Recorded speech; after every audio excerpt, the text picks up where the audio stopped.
ass sitting at home all the time, that fear's really hungry. Hey everyone, welcome to Talkbots episode 4. Talkbots. Today's theme. I'm Adam. I'm Carl. Ah. Today's title is Domo arigato. So guess what we're talking about? We're talking about robots and just robots and robotics today, and a few other things. I decided to, when we were talking about what we were going to talk about today, I said robots and robotics because in my brain, like, they're not different. They're obviously not different, but they're fucking different. Yeah. Right? They totally are. The one that fucking builds cars or the one that will let you fuck it. Yeah. Right? Those are different. Those are different robots. Yeah. But they're robots. Yeah.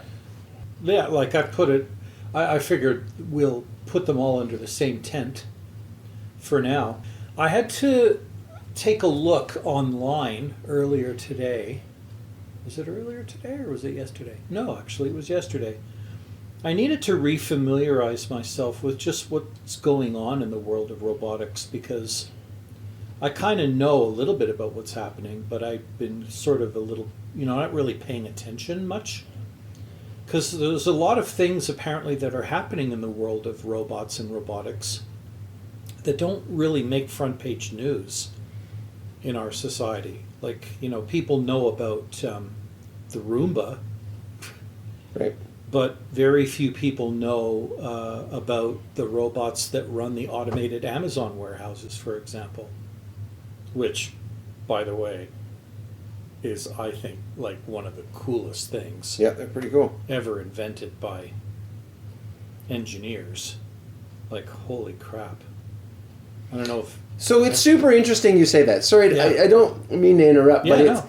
but this is what's interesting about robots, is that you say it's one of the coolest things ever invented, except for the fact that there are nanobots that they fucking inject into your brain to fix blood clots now. Right. Fuck Amazon robots. Yeah.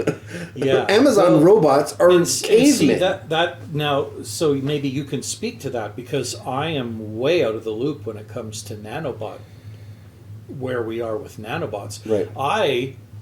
I'm looking forward to a future where if I do end up with too much cholesterol lining the arteries of my body, I want a doctor to inject some nanobots in there and root that sucker out. Right. But I don't know. Well, admittedly, I did just speak about my extensive knowledge of nanobots. Oh, so that was it, eh? It's not deep. Right. It's not deep, but yeah, that it's just that I know that exists, and it's a rather recent thing. Yeah. And it's the end of December 2021, so rather recent. I'd like to but see besides more of that. I do. The only see if I can thing I find the know, article. the only thing I know about, and I admittedly had to read about it to even know it existed, but I'd kind of heard sort of rumblings about this in general science news a year, 2, 3 years ago. But it is actually a thing now where they have invented, and they're not even calling them nanobots because they're not small enough. They're calling them microbots, and they inject them in your body for the purpose of delivering chemotherapy directly to cancer cells. Right. Because if you know anything at all about cancer, that's one of the shitty things about it, is that they can irradiate you, but then you suffer the ill effects of radiation Oh poisoning. yeah, it kills all the things. It kills everything in your body. Right. But hopefully mostly the cancer, and the same thing with the chemotherapy. And the only reason I know that is because my wife used to be a pharmacy tech who made the chemo for cancer patients. Right. And again, chemo is poison, but it's poison chemically designed to try to focus on the cancer cells, but they just can't. Right. Because there's so many other things in your body that kind of look a little bit like cancer too. And so having microbots taking, molecules of chemotherapy and just taking them and injecting them into cancer cells, well, that's a game changer. Absolutely. That could mean the difference between, lung cancer being a death sentence, like I've witnessed neighbors go in 3 months after being diagnosed, to maybe having a chance at life. Yeah, it's absolutely incredible. It's interesting because the definition of a robot, Webster's dictionary defines robot as a mechanical device that does work for a or in the replacement of a human. Right. So when you talk about these microbots in the example that you just gave, that's just They're not really they're robots. not. No. No, it's interesting. So like the definition obviously has to expand because Well, I think what's happening there is that, if we had the ability to shrink ourselves small enough so that we could go into a person's body and fix what's wrong, we would, but we can't. And yet we know how to do that with machines. right. So, I mean, it's unfortunate that we're trying to make an excuse for why we shouldn't be calling those robots. But, yeah, I think they still are. They're Sure. fulfilling a programmable purpose.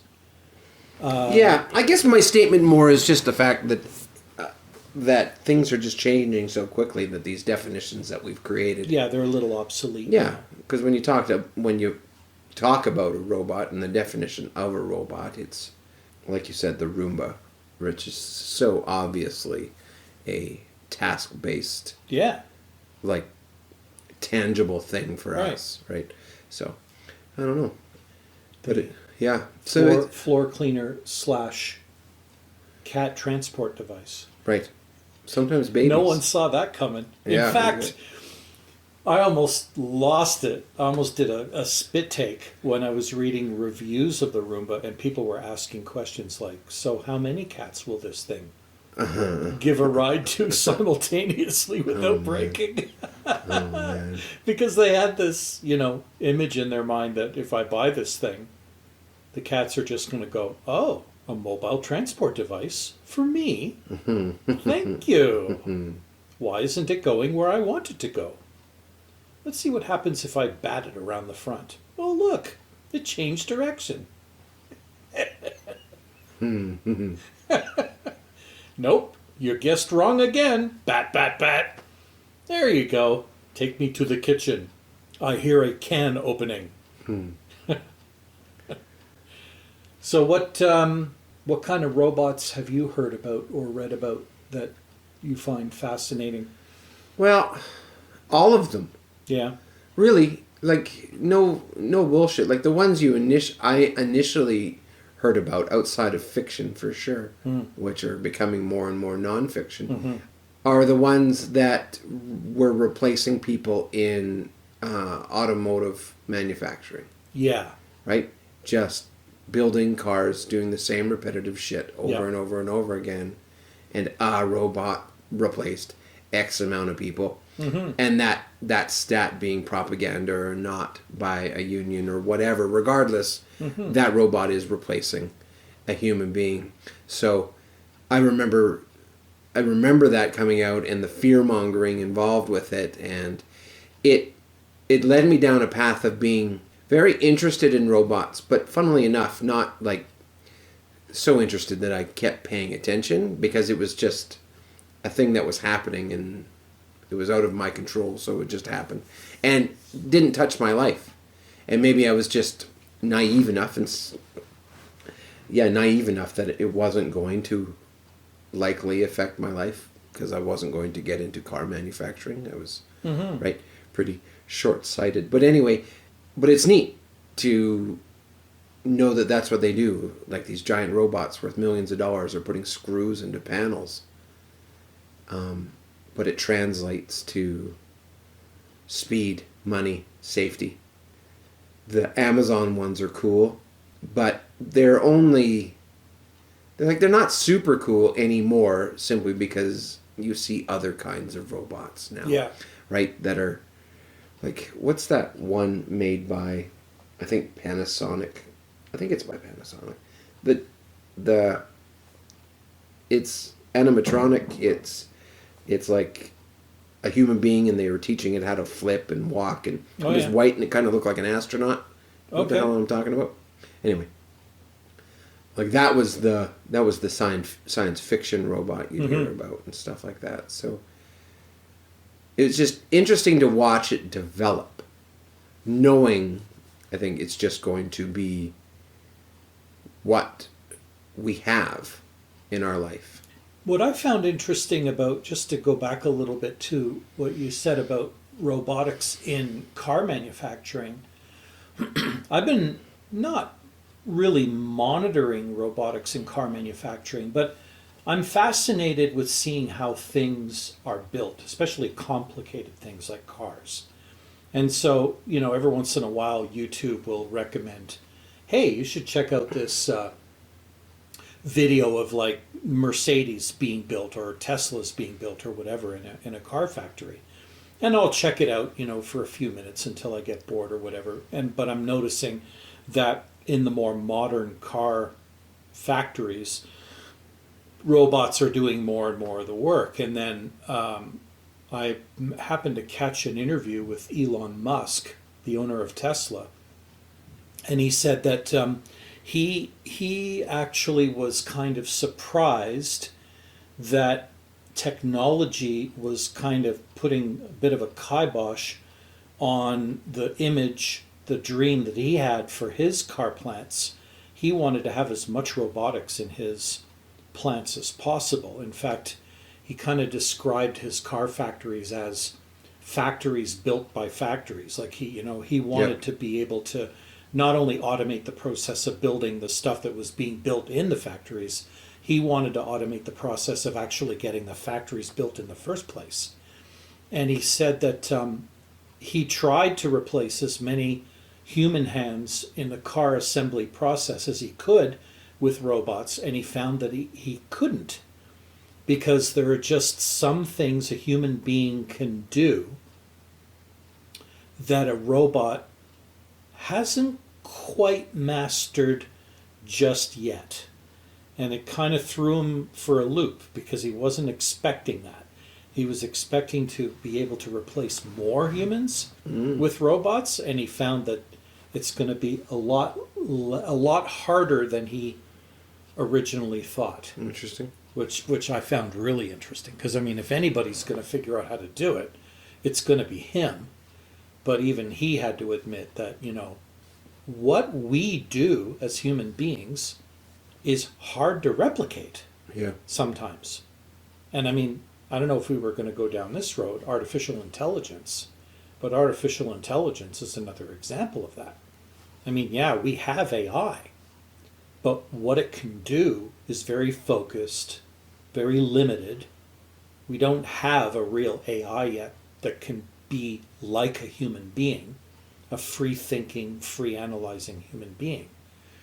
And that's because, although we've wanted to do it and have tried for decades, it's hard to do. Yeah.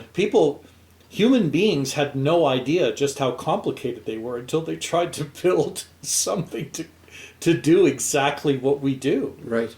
And it's very difficult to pull off. You can make an AI or a robot do very specific things, or focus on a very niche set of tasks or problems, but we're definitely not going to have Robbie the robot wandering around anytime in the next 5 to 10 years. Yeah, famous last words, right? I don't think. Yeah. I may get proven wrong. But yeah. Unless some real break. Having said that, though, in the mobility side of robotics, have you seen the robots that Boston Dynamics have produced? Have you seen that humanoid robot doing the dog too? Yeah. They had that humanoid robot. I think it's called Atlas. Yeah. And doing flips and shit. Doing flips and parkour and stuff, and just like running on inclines and being jumping pushed and being able to deal with it. Yeah. Yeah. Yeah. And from an AI perspective, is that there's numerous examples of AI that are self-learning and write themselves. Yeah. Right? There's AI that writes its own code. Like the algorithm for YouTube, for example. Right. No human being can really tell you how it picks or chooses things. They have some foundational and fundamental rules that the Yep. AI has to adhere to. Yes. And they can change those. But it's But on its everything else own. is dynamic. It's on its own. It's figuring things out. Really, eh? Makes up its own rules. Yeah, Wow. it's crazy.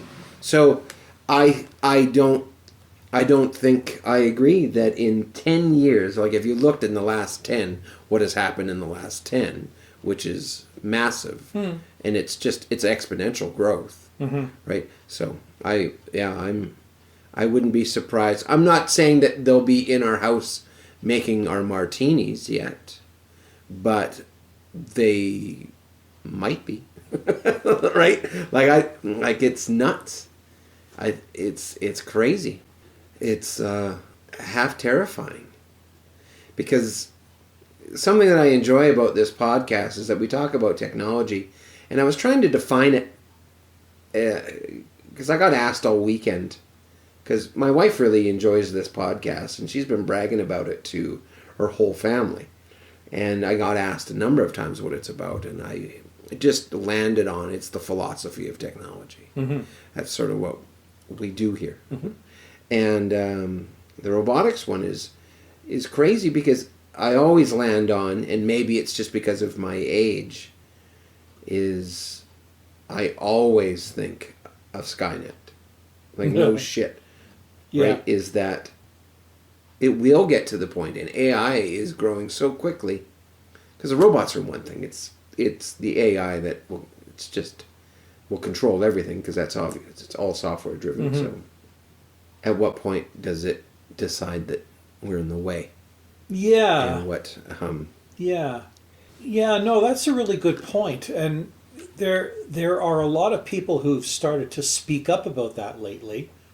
I think Musk threw his thoughts in on that. He said we need to be careful because it's possible that AI could be evil if we don't force it not to be evil.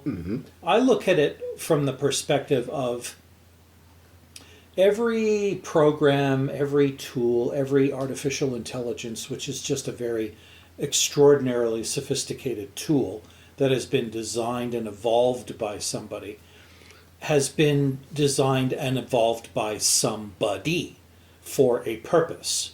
And under normal circumstances, those purposes are good. But there are a lot of not good people in the world that have developed their own nefarious tools that right now are not that sophisticated yet, that hack into networks and socially engineer people and try to sabotage things. And they're kind of successful at that because they take advantage of the biggest weakness in all systems, which is the human being and their emotions and egos. Right. What's going to happen when a nefarious group teach an AI to do stuff? That's what I'm worried about. Well, it's like the whole deep fake shit, where Yeah. right, we're getting people to say things that they didn't, and it being so unbelievably convincing. Yeah. Like having Obama say things. Now, Obama's obviously not the one to give a shit about anymore, but when he was in office and deep fakes were really starting to show up, and people giving examples of it, and him saying some pretty gnarly stuff. And ones with Joe Rogan, who is the most recorded human being in history, they can get him to say anything. And they have. Yeah. Right? And And the problem is society isn't, I don't want to say intelligent enough. Society isn't, I don't know what the right word is, that they spend too much of their time seeing something, and as long as that something supports their belief, they just accept it without question. And that's where that kind of stuff can really burn you, because oh yeah, if if bad people figure out that what the world needs is to hear Biden say the stupidest thing ever imaginable of a president saying, they'll find a way for him to make it look like he actually did that. So it's very possible that it's already happening. Oh, yeah. That Biden guy says some stupid shit. Anyway, but yeah, it's... And it's scary. And then you add in the topic we're talking about, which is robots, and that's the easy part, I think. Like, because there have been leaps and bounds in the aesthetics of robots, the functions of robots, Boston Dynamics being one of them. But that's one facility, given, some money, but not all the money. No. Right? And it's been a long time for them doing it. The military's working on shit. Oh, hell yeah. Yeah. Of course. But there are also organizations, like foreign organizations that we've never heard of or have any idea, be it government or not. They're doing stuff. There are robots that are going to CES this year, and I can't speak too much to it, but I've seen pictures of what they're taking to CES this year. And they're the busts of human beings.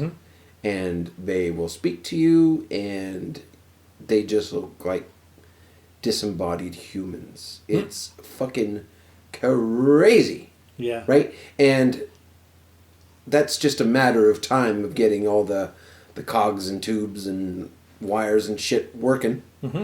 It's the software that will get there, but it's probably not too far behind, especially for simple tasks. And then it just keeps evolving. So, Robbie the Robot, I don't think he's that far away. Right. Christ, I don't think he's that far away at all. Shit, you've got your Tesla car that drives its fucking self. Take note, listeners. We'll see who's right in 10 years. Will we have a Robbie the Robot style autonomous robot going around doing stuff? Danger, Will Robinson, danger. Yeah, exactly. Have you followed... here's where I started to get interested in robotics, was when DARPA, or the press, made this big deal out of a project that DARPA started in the US. I think it was called Project X, I might be wrong, but essentially what it was, and I mean, when you think about this, like, they were a genius to even come up with this in the first place.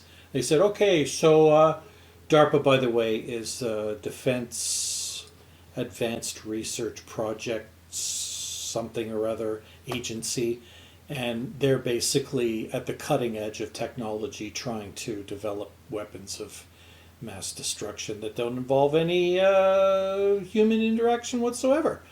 And one of the challenges they put out to the tech world is they said, hey everyone, we're going to have this big contest, and we'll give so many $1 million to the first team of engineers and roboticists that can invent a vehicle that can get from point A to point B on a, multi-dimensional kind of landscape, having to forge rivers and, cross hills and everything else, with no human intervention whatsoever, and make it in one piece.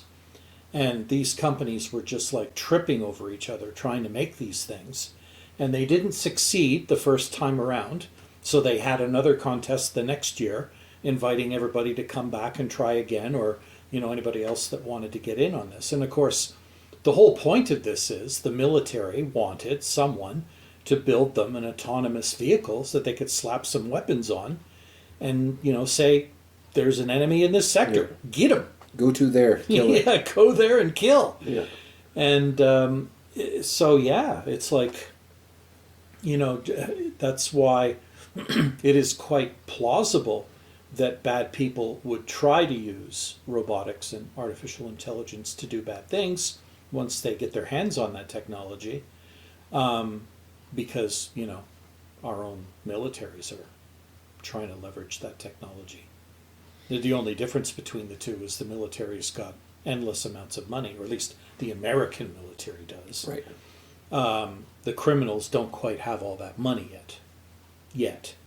I should have been a little smarter about preparation for this conversation, because it is obviously inevitable to be talking about AI, and it's such a large and incredibly interesting topic that I would have liked to bone up a little bit more and have some better examples, because there's so many great stories about current capabilities of AI and how they're being used, that I'm finding myself in this conversation just sort of lacking.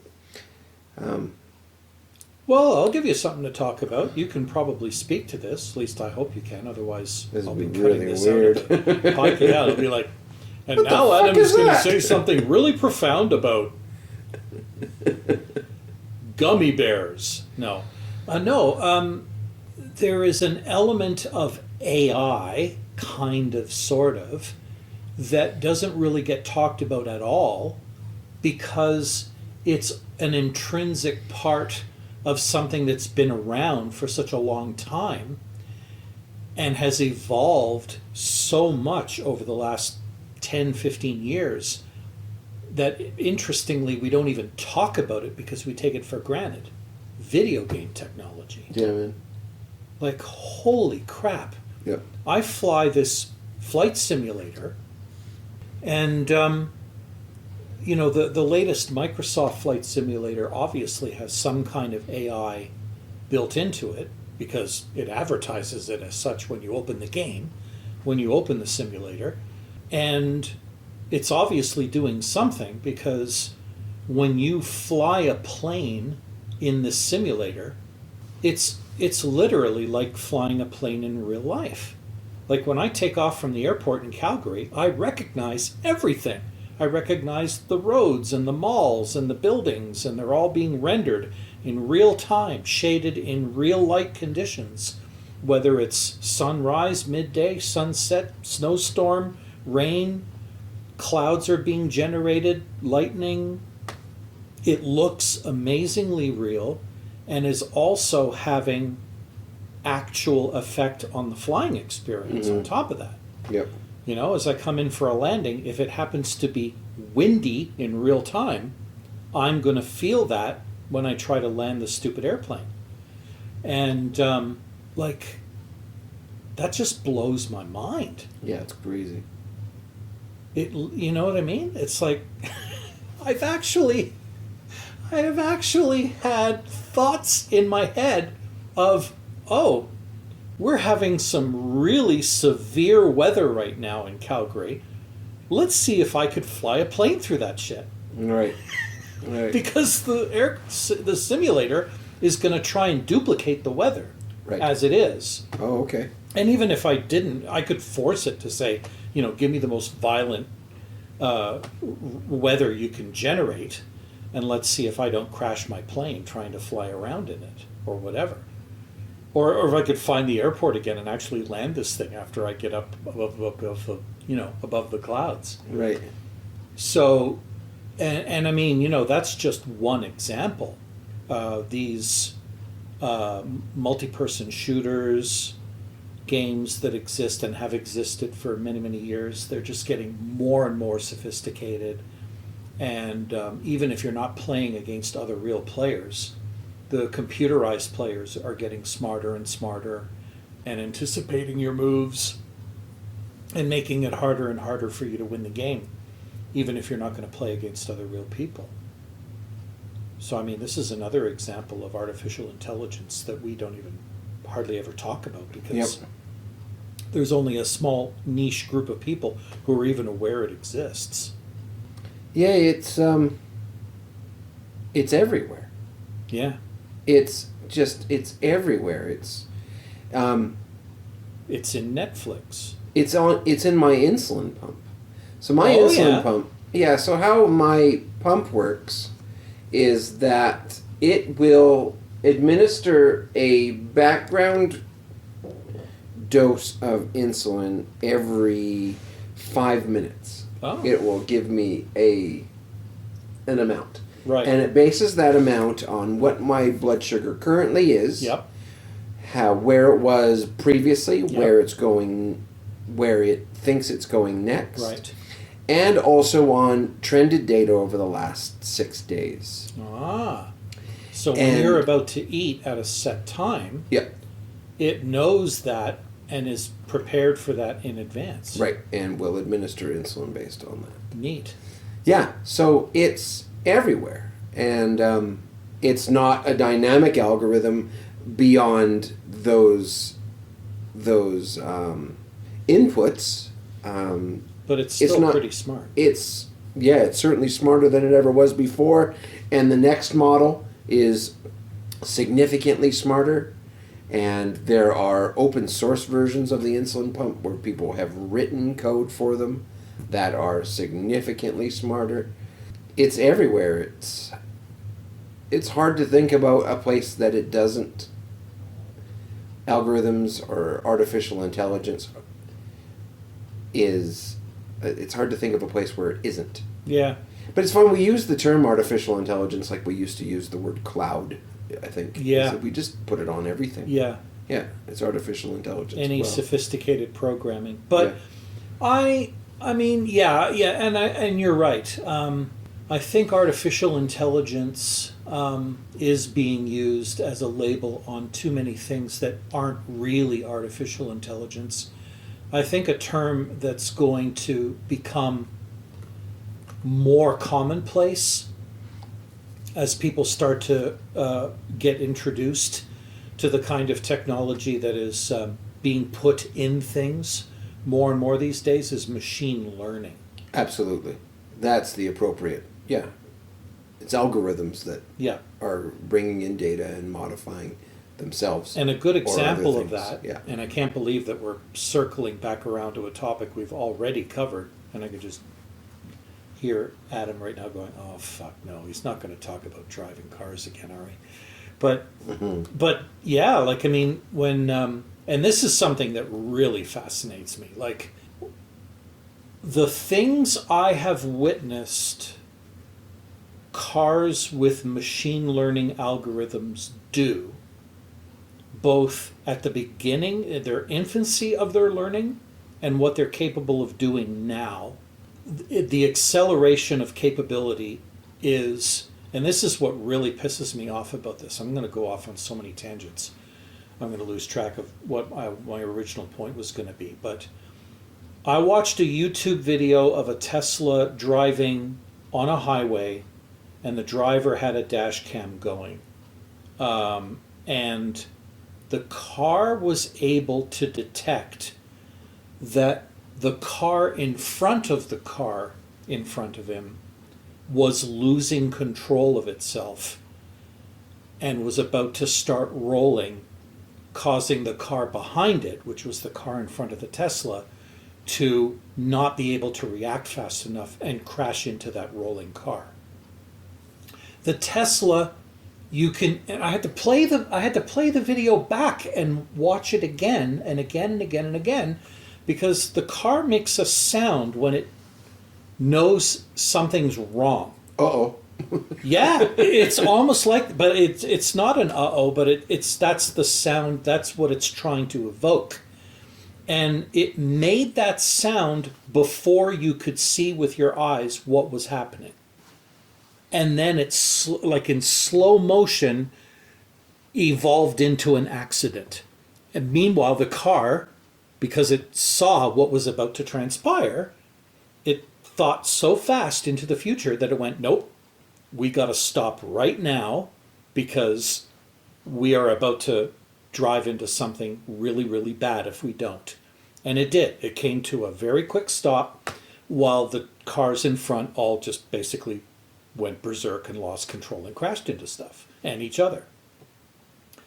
And that was a change. That was a turning point for me. I thought, holy shit, man.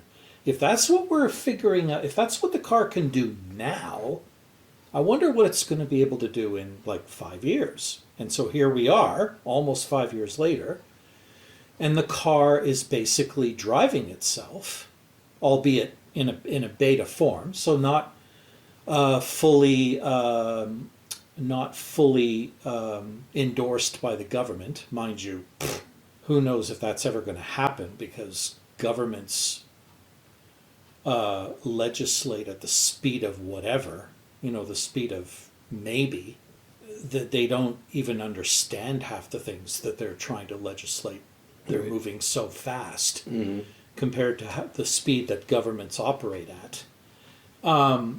But, I really honestly now, I thought he was full of it. I thought he was just being an egomaniac when he said this. But Musk, I think, kind of hit the nail on the head. He said the sooner we take driving out of the control of the humans that are got their hands on the wheel, the better off driving it's going to be.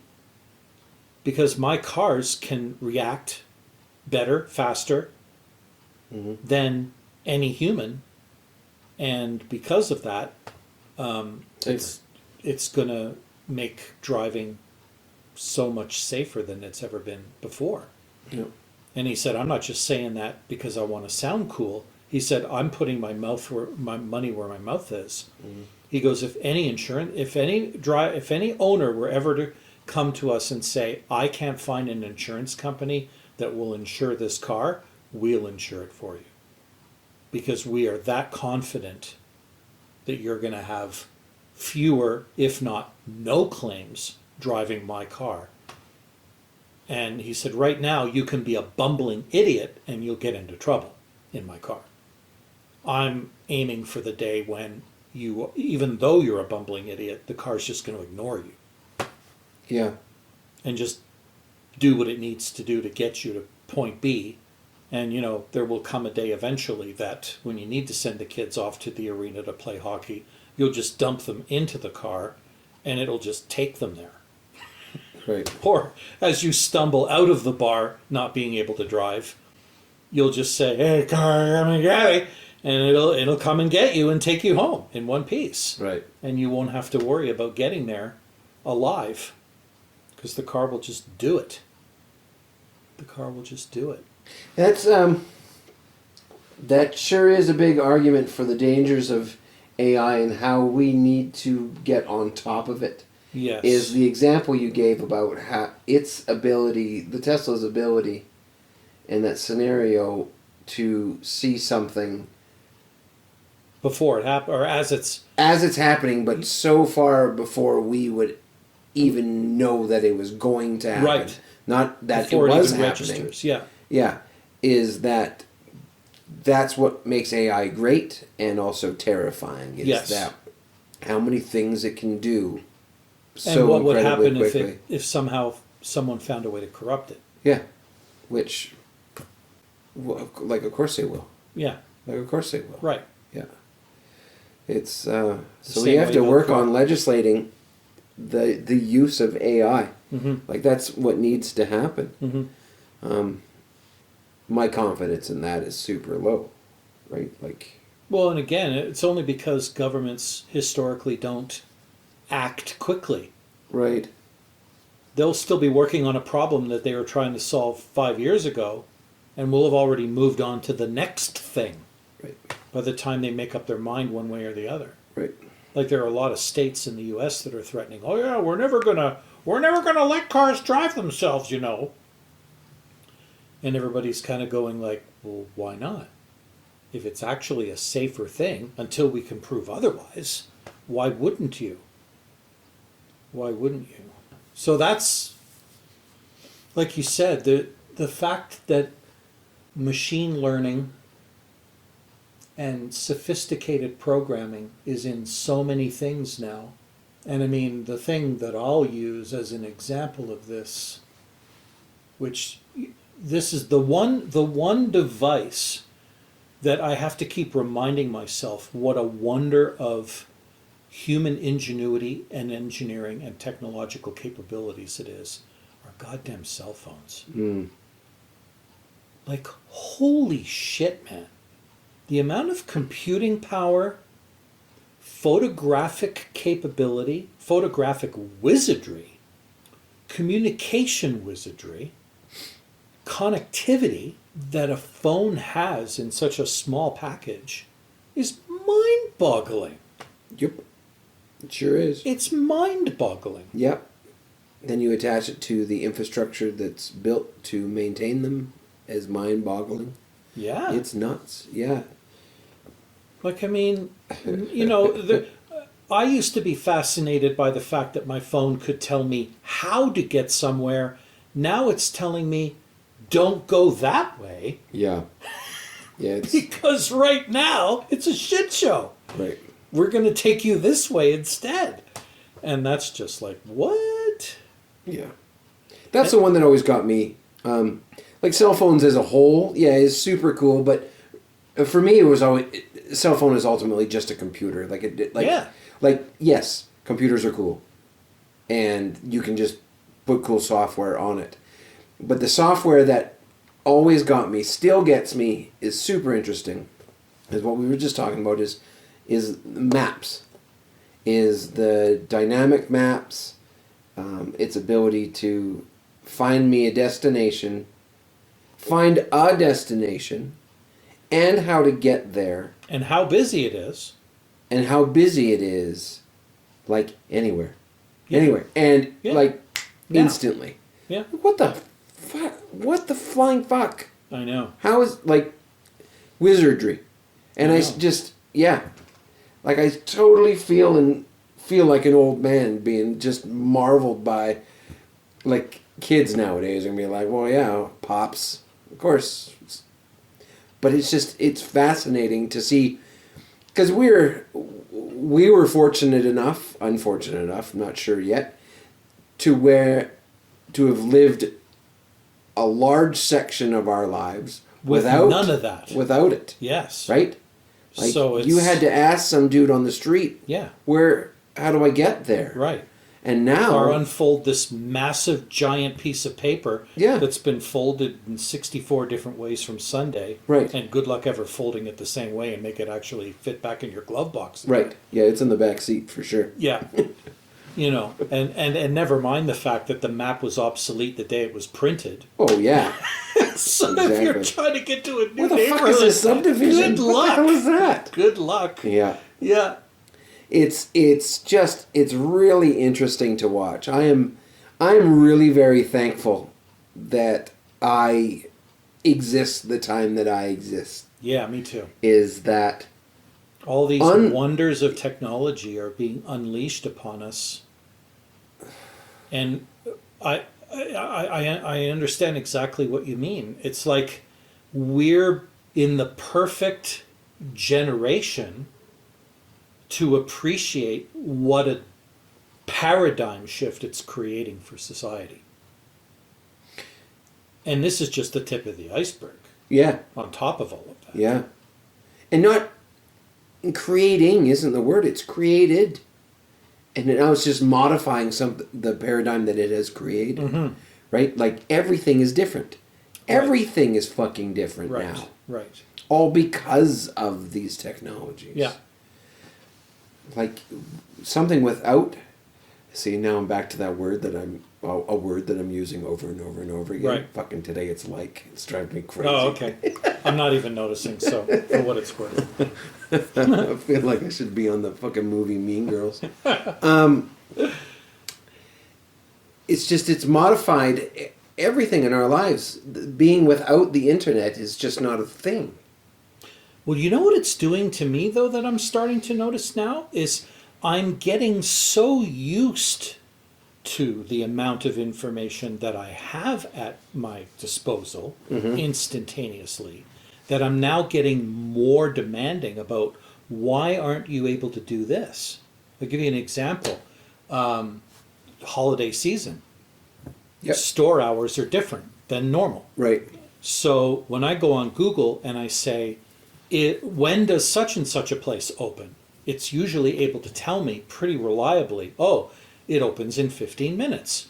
But this time of year, it modifies the answer. It says, it opens in 15 minutes. However, holiday hours may change. Right. Because unless they've actually gone to the trouble of updating their online hours during the holiday season, Google is guessing one way or the other whether their holiday hours are going to be different from normal. Yeah, exactly. Like how haven't you and all I'm crawled for that thinking of data? is, hey, what do you mean you can't tell me? What do you mean you can't tell me if the thing is open or not? Dearest Call Gerard podcast. Hello? You'll have to put that hamburger you bought into the freezer. Okay. You want me to do that right now? Well, if you can remember when you come up. Okay. Okay. Okay. She probably doesn't even realize what I'm doing right now.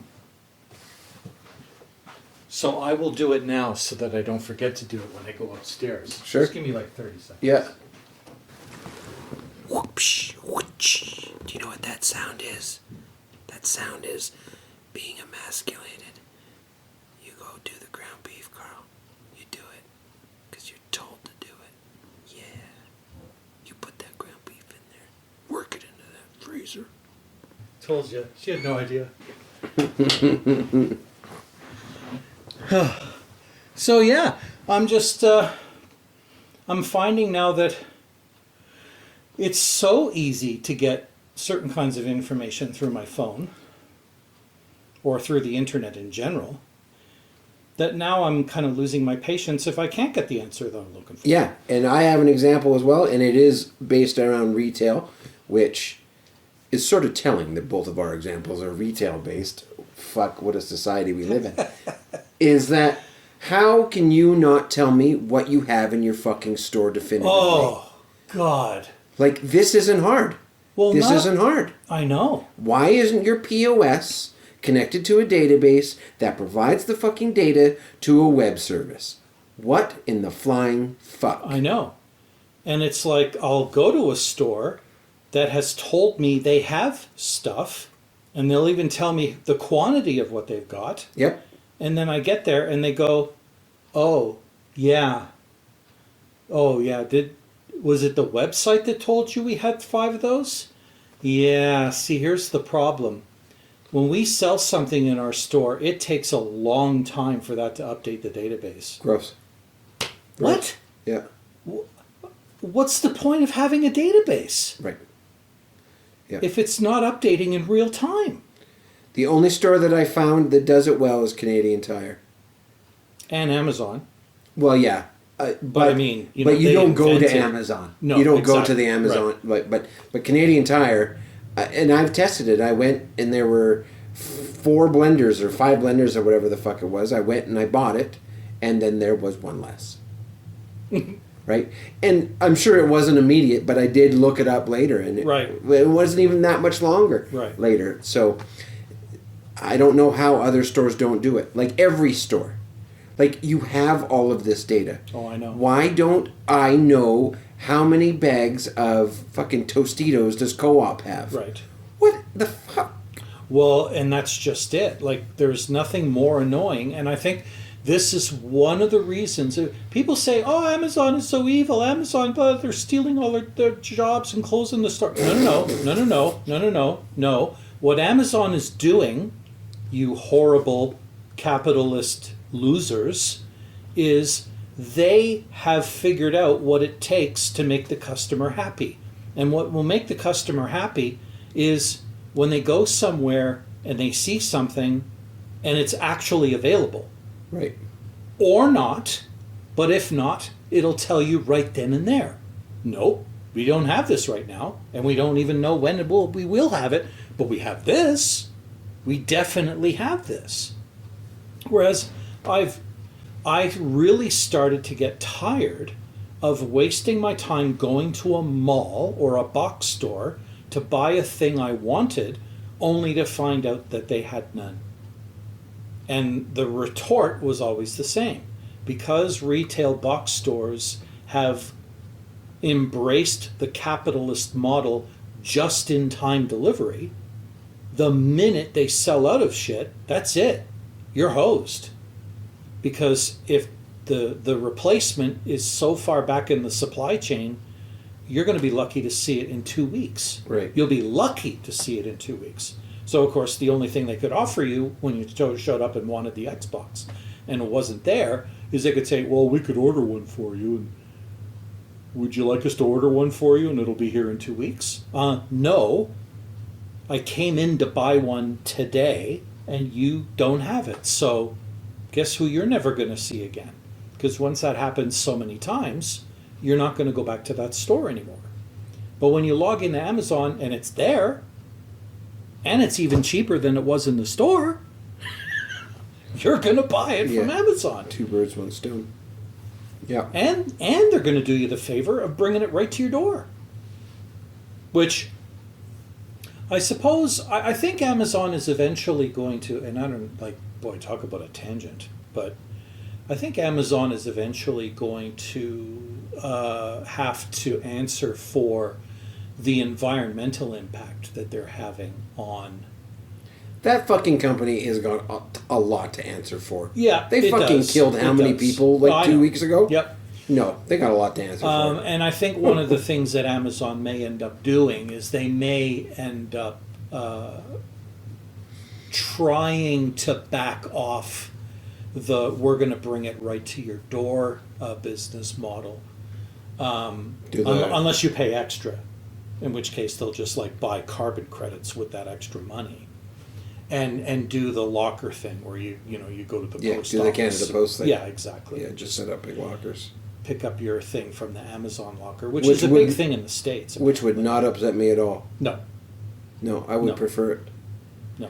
Because also of that because impact. of porch pirates. That absolutely It would do away true. with the whole porch pirate problem too. Yeah. They let you know, okay, go to the shoppers at Market Mall, Yeah. locker number 716. There you go. Bring your Amazon app with you. When you get there, let us know, punch in your code. Yeah. It'll open it up for you. There's your thing. Have a nice day. Yep. Stop at Taco Bell on the way. We'll give you 50 cents off your next Yes. chalupa or whatever. I could fucking go for a chalupa. Fucking. I haven't had a chalupa in a long time. Me neither. I don't even think I've ever had a chalupa, to be honest with you. I don't even know why. My guess is probably that's true because I don't think it's a jalupa, it's a chalupa. I know. But that's I okay. was being don't know if you're as white as you could possibly be. Wow, you won. Thanks. Remember that? Wasn't that McDonald's, I think, had a commercial many, many years ago where they were teaching people how to say Mexican foods. Fajipa! No, fajita. Fajipa. Yeah, it was kind of dumb. Speaking of fucking McDonald's, Yes. why are there not robots there? And only robots Oh, it's just there? a matter of time. Is it? It's I think it's just a matter of time because that is Karen one of the is things going to that be I so read mad if that really- happens. That is one of the things that I read quite recently, not even doing research, I just read about it. They said the industry that is ripe for roboticization and automation is the fast food industry. Yep. That and Because- trucking. Yep. I mean, yeah. Hey, a human being is being forced to throw an Egg McMuffin together so fast. I'm lucky if all 5 layers are actually there when I get it. Never mind lined up properly so that it doesn't fall apart in my hand when I take a bite out of it. A robot will just have no problem building that shit at all. Right. In fact, a robot will have sensors in its little grabby paws going, yep, that egg's too cold. Fling! Into the garbage. Next. Yep, that's hot enough. Yep, that's hot enough. Boop. There you go. There's an Egg McMuffin. Wrap it. Boom. I hope And they're it'll be co- perfection. I hope it's called Grabby Paws. Grabby paws. What model do you guys have here at the McDonald's? We got the Grabby Paws. Robo Burger. Roburger. Man, Yeah, that is the industry that is ripe for the picking, and it's already started. It's just, of course, it's started where you would expect it to start, places like Japan and South Korea. sure. So they'll figure it out, and then eventually you'll start to see it come on to European and North American shores. And see, there rises a huge problem. Like, what do you do with all those people? What do you do with all those jobs? I know. Man, robots are great, but until we can figure out what the hell we do with these human beings, And like I was saying when you were saying there, talking there is fast food industry and trucking. Mm-hmm. And trucking, they're actively doing it. Yes. Right? It's and already started. There's a lot of people, like a lot of people who will no longer have jobs. Mm-hmm. What do you do with them? That's a good question. They've been driving trucks. Yeah. They're not engineers all of a sudden. Nope. Nope. And now they can't even go work at McDonald's. Carl won't let him. He's got grabby paws there. Right. That's right. So what do we do? And that's the part of robotics that's, aside from Skynet and them nuking us because we're in the way, is what do we do with all of our people? Well, That need to we'll live. find something for them to do because I mean, It'll if be you too goddamn late, won't it? no, I don't think so. We will have to adapt very quickly, but we've been doing it for decades. I mean, if you look at the kind of jobs that existed 50 years ago, the majority of workers did not work in an office doing services for people. They were in a factory or on a farm or out in a boat pulling fish out of the ocean. Yep. Now, the majority of jobs involve sitting at a desk and staring at a monitor doing something. Whether you're talking to a person offering them some kind of service or whatever. Fulfilling the service. Fulfilling a service or inventing the thing that's going to provide the service in the case of engineers. So I think that's just it's going to be a continuing evolution.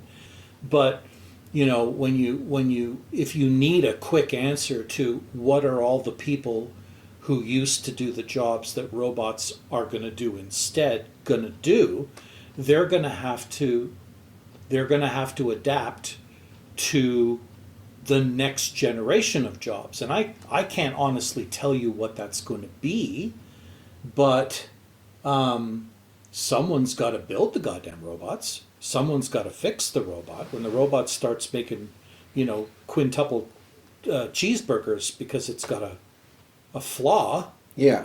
or, it's just not making that's the right thing or whatever, or the Yeah. grabby paws aren't quite sensing the temperature of the food properly. And that's absolutely true. But in a store, and I'm preaching to the choir, but their words just coming out of my mouth, is that a McDonald's runs on, let's say, 15 people a shift. Okay? And now these robots are taking over, and you need the people to repair and stuff like that. That's going to take a person. Right. A single person. Yeah. So now there's still 14 people who don't have a job and people to build the robots. I think that's bullshit. You know who's going to build the robots? Fucking robots are going to build the robots. Eventually, yes. Right? So, And possibly even fix them. of course. Yeah. Yeah, eventually. So, and I hear what you're saying, and I don't disagree that 50 years ago there were jobs that no longer exist today. Absolutely true. And there are jobs that exist today that could never have been imagined 50 Of course. years ago. Of course. And that is probably, well, it will inevitably be the case in the future, but it's not like the use of robots is going to slow down. It's only going to grow. Yes. So the need for these people to work is going to far exceed our ability to create these jobs, I think.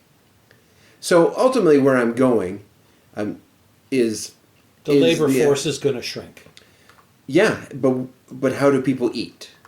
So where I'm going is the conversation of universal health, universal income.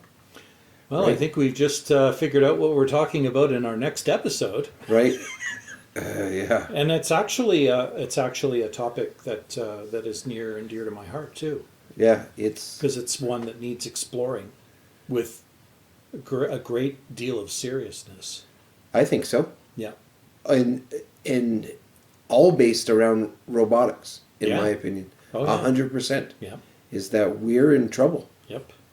This society is in a lot of trouble because it's great to have things be safer and faster, more efficient, and very important to do so because with that efficiency becomes, in theory, greener technologies and so on and so forth.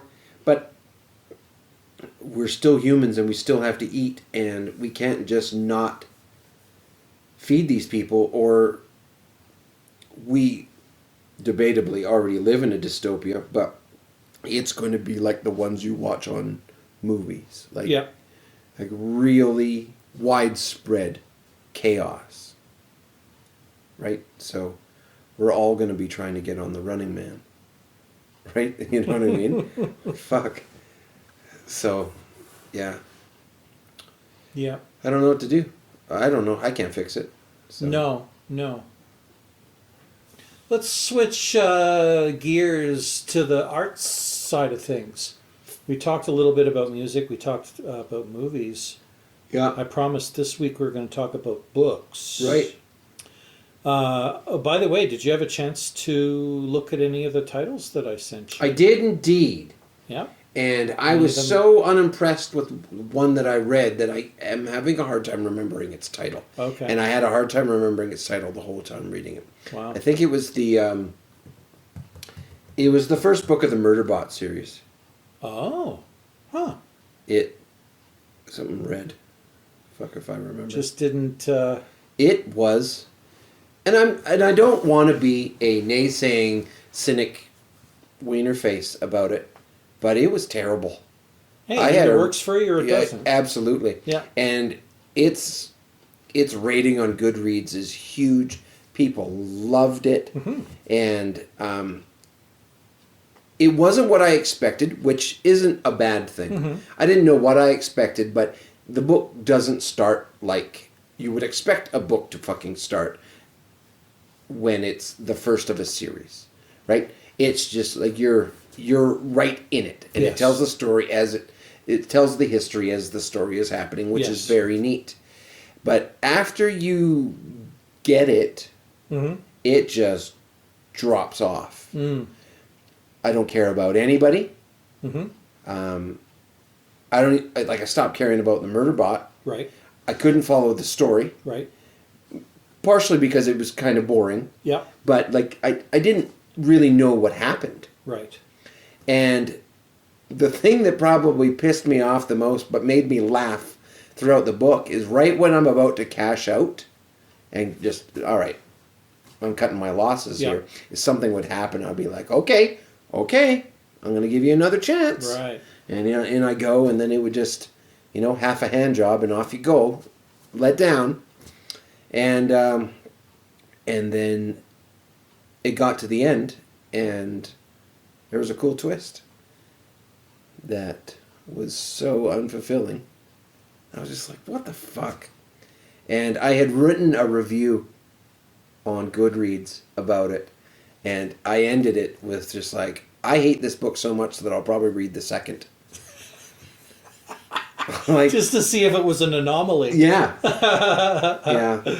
Oh, But that's the funny. only one that I got to. I had Yeah. a number of books on I my don't list, know. but Like, I'll admit, it definitely wasn't what I would consider to be the best writing that I've ever read. I took it for what it appeared to be, and that was, a bit of a nonsensical adventure where the characters got, an attitude, and it's just basically like, oh my God, like, do I have to save these humans yet again? Why do I even bother? mm-hmm. I mean, when a character that is supposed to actually be the crux of the action is more interested in watching soap operas in its head than actually participating in what's going on in the real world, you're gonna have a hard time sympathizing with it. But yeah, It's very interesting because it was reading the book for me was just like how the Murderbot was responding by it rather watch soap operas. Yeah, Like I'd yeah. rather be reading another Yeah. book. yeah, he's like an anti-hero. He's like an anti-hero. Yeah. It's not really that interesting a content talking about a book like that without Anybody who's looking for a new science fiction title to consider, this came out many, many years ago. And it actually is a three-part, ended up becoming a three-part series, I think. But the first book in the series was Rendezvous with Rama. And I think when Arthur C. Clarke wrote it, he wasn't even considering writing more than one book. But when he got to the end, he put the kind of ending that could be interpreted as, oh, there could actually be more. But that's not what he actually meant by the ending at all. But the concept is really interesting because it's all about this object that shows up in our solar system that's just flying through at an incredible speed. And when they investigate to see what this thing is, it turns out that it's this giant cylinder that's just hurtling through the solar system, obviously built by intelligent beings. And they send a crew of humans in a spaceship to go and figure out what the hell it is. And they actually end up inside the thing. And that's when the fun really starts. Because, it's like nothing that, never mind humankind has ever encountered before. It's like nothing humankind has even imagined before. That's cool. And I ended up reading the whole series. It was so good. Because you really were on the edge of your seat the whole time, wondering just what the hell it all was and what it was for and what was going to happen and everything else. Yeah. Of all people, Morgan Freeman decided he wanted a future that included a movie made from that book. And he tried to get that movie made for the longest time, and it just got announced just last week. Yep. That Denis Villeneuve, the guy who directed Dune, is going to make the movie. Oh, that's cool. Rendezvous with Rama. Yeah, it's not on here. So I'll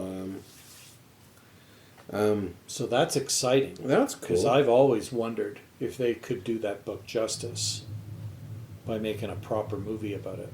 Okay, that's on my list. Yeah. I think I've mentioned it before, is that I've never been a big reader. I've always wanted to be a big reader. Mm-hmm. We weren't when we were kids. My parents weren't. So I just never was, but I always wanted to be. And just never got into it. Picked the wrong books or put off by my inability to read quickly.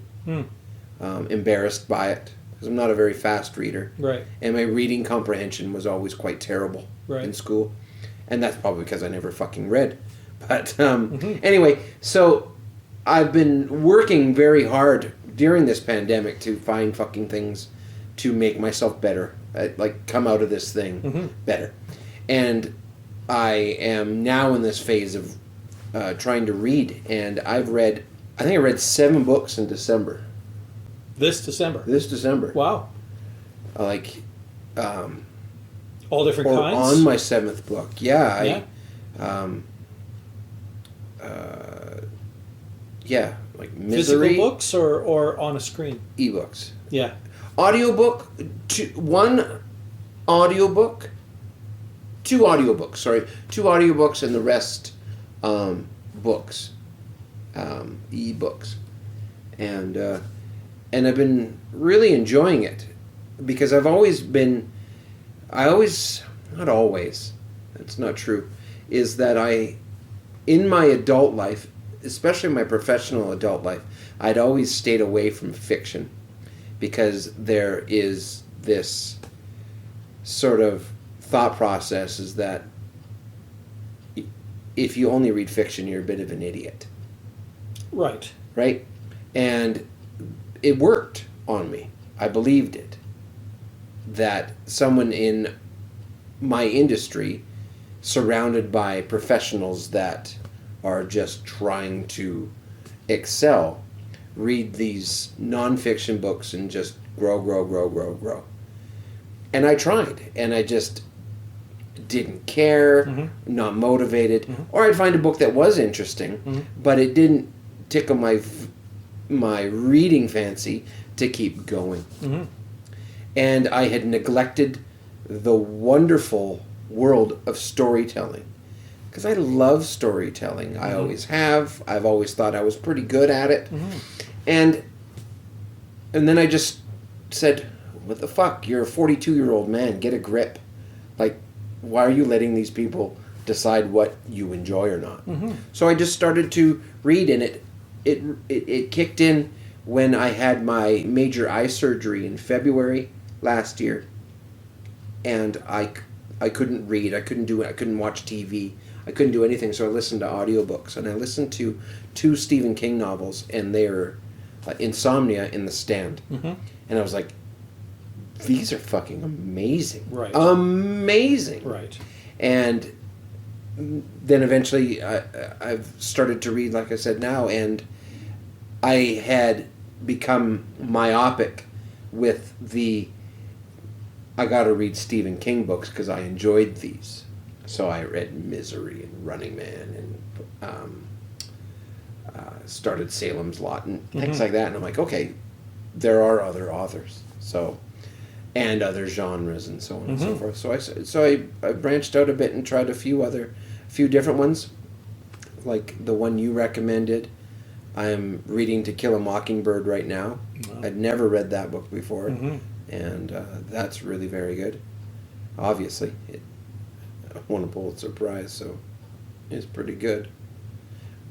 I don't know if I would have ever gotten into reading if it wasn't for my mom, because I wasn't reading at all as a hobby.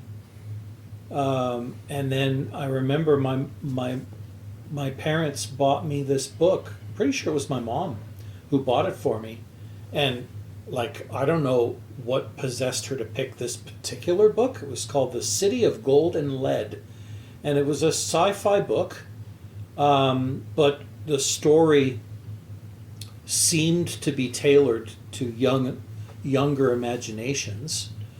But I read the book, and because it happened to be a mild science fiction book, that really opened up my eyes to, there's this whole kind of universe of possibility out there that people have just thought up in their heads, and they're describing things that don't actually exist, but wow, aren't they neat? Yeah. And that they were even able to think these things up. And the type of story that's being told is very similar in flow, and you've got the person who needs to become the hero, the reluctant hero, the typical story that just seems to weave its way into almost every kind of book that has ever been written. But yeah, and that kind of like got me started. And then when I was old enough and suddenly got interested in actually reading more, I decided to focus pretty much exclusively on science fiction and read all the masters. Asimov, Clarke, Bear, Niven, and a whole bunch of others. And the stories that they were telling were just incredible, because they would be leveraging technologies that didn't exist and talking about alien races that obviously don't exist, but that these authors were able to imagine in their heads. And it all got started by that one book. How old were you? Oh geez, I have no idea how old I was, but if I had to guess, I was probably around 10 or 11. So we're still quite young. Yeah. The first book... I definitely wasn't a teenager, that's for sure.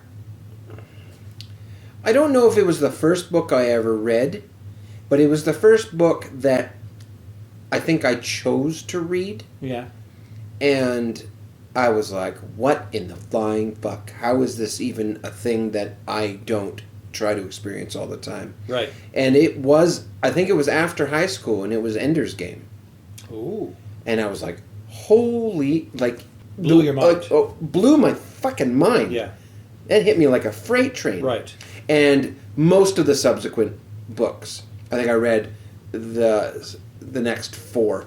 Right. Or 3 anyway, and was just so pleased that such a world existed, and then because it was still quite, I was still quite old when it happened, and I got into technology in my profession quite young, is then it seemed to dry up. I'm really enjoying it, but yeah, I don't know how long I'll hold on and keep going, because I had a big problem. I had, Carl, was that when I didn't know how to read, like I was literate, but I didn't know how to read a book, and that I had self-imposed these rules around it where you have to read every line of a book or you didn't read it. Right? I got to that last page and I knew in my head that I skipped a few pages, so it was unfulfilling because I thought I cheated. Right. And that dissuaded me. And I didn't buy into the throwing good money after bad. So I would start a book, dislike it, but I would force myself to keep reading it because I've already put in a shitload of time. And that would just sour the taste. Yeah. Why am I doing this? Yeah. And I would just get overwhelmed with, I don't want to start another book, because what if it sucks balls? Yeah. I don't want to do this. And I was recommended books by close friends that we have similar interests, and I was just like, this is terrible. Right? Yeah. And so, but like I said, is that I eventually just recently was just like, why not? Give it a go and see what happens. And I've been really enjoying it. I have wholeheartedly been neglecting my wife because I'm just reading. Yeah. Yeah. Just reading, and it's really cool. It's funny how when I heard you describing skimming through certain parts of a book and feeling guilty that you didn't read every single word in the book, because I've noticed now that when I'm reading a book, I'm really happy when the story is so engaging that I don't get so bored with what's being described that I continue to read every word. Right. That I don't want to skim ahead. Right. But every once in a while, I'll find myself in a story, and it's a style thing of the author. There's a series of books that I'm reading right now, actually, where the heroes or the characters in the books, in one in particular, have a tendency to ramble about how they're feeling about a particular set of circumstances, or how their past history is influencing what they think about what's happening right now, and why they're probably going to go in a certain direction, decision-wise, because of the influences that they've suffered in their past.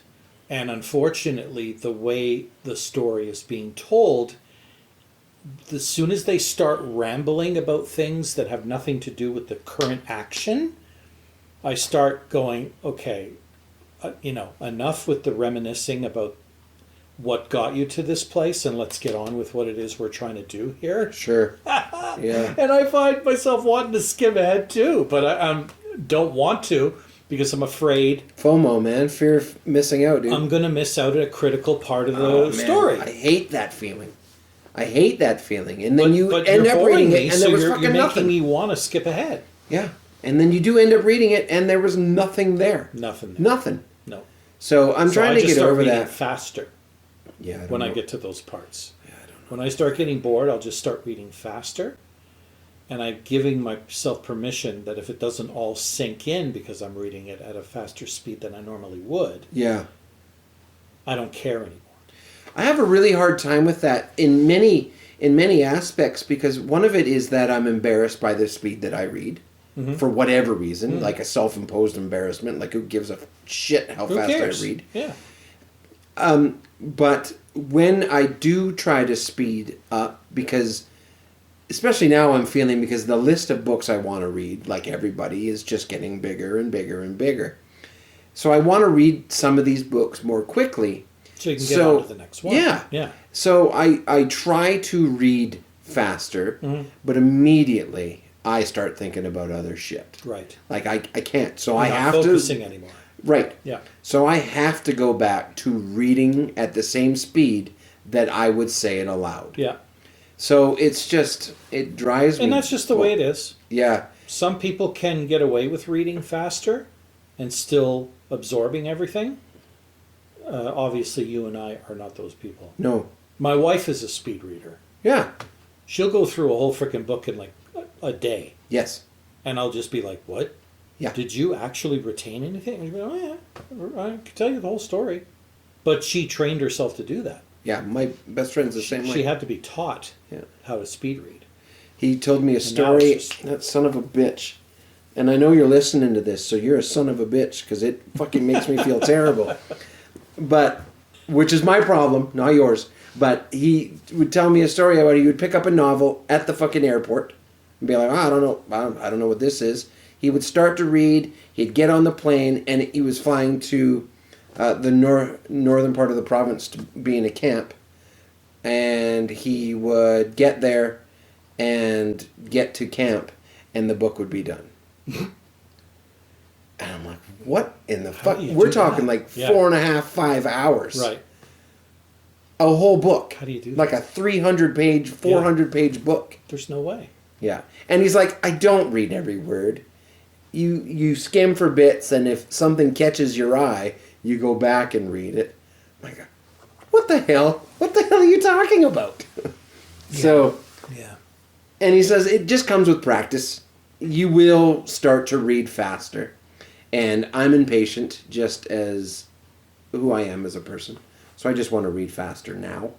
So I'm just trying to relax and just enjoy the ride. And I kind of, it makes me wonder because I've never actually had a chance to talk to somebody and compare notes with a person who does speed read as to whether they're actually absorbing the details that are necessary to paint the visual picture in your mind of what the characters in the story are doing and experiencing. Yeah, it's almost like for me, it's one of the reasons why I don't like going to a movie theater and sitting close to the screen. Because then your eyes have to do too much work to take it all in.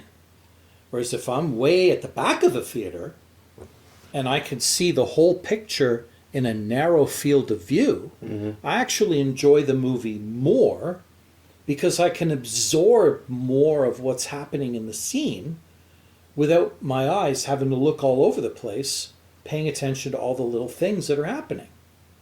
You know what I mean? I do. And what I find funny about that explanation is you're in the movie theater, you're sitting back, and you're using your peripheral vision to absorb more of the movie. But that's how speed readers do it, is that they absorb more of the book using their peripheral vision. They don't use central And I just vision. can't imagine how that works. And I think what it is that... My brain needs time to paint the picture. Oh, yeah. I know I do. I'm just an oaf. Just like, you gotta let me do this. But I think their requirements for enjoyment of the book are just so radically different. Yes. And people like your wife or like my best friend, it's like that whole conversation of mastership. Once you become the level of mastership in anything, you just see the world differently. Totally. And that's what it is with books. Yeah. I am amateur at best. Yeah. So I have to consume it all. But I would imagine that over time, that my requirements for enjoying the story will alter. Oh, yeah. Because my brain will just fill in the parts. That's right. Like, I may not read that it's in a fucking jungle, but it's in a jungle in my head. That's right. And who gives a shit if it actually is in the jungle? That's right. Yeah. And I guess when it gets right down to it, that's probably the most important part. Whether you read a story slow and deliberately or fast and deliberately, the imagery that will be painted in your mind is yours and yours alone. Absolutely. So does it actually matter? Because you're not gonna talk to her about that the color of the idol that's in the fucking desert. No. Well, they said it was purple. She doesn't give a shit if it was fucking purple. Or what did you think when that character used the word blah, blah, blah, blah? Yeah, No, exactly. No one ever talks about that. Right. Yeah. Yeah. Books. They're awesome. Yeah, they really are. And I'm glad we talked about books, obviously, because I'm rambling on. I just have a lot of feelings about them. And I'm glad that we talked about it, and I'm glad that I'm doing it. It feels good. Well, that probably wraps up episode 4 of our podcast, Talkbots. Talkbots. So it looks like next week we are going to be talking about universal basic income. See you next time. Bye.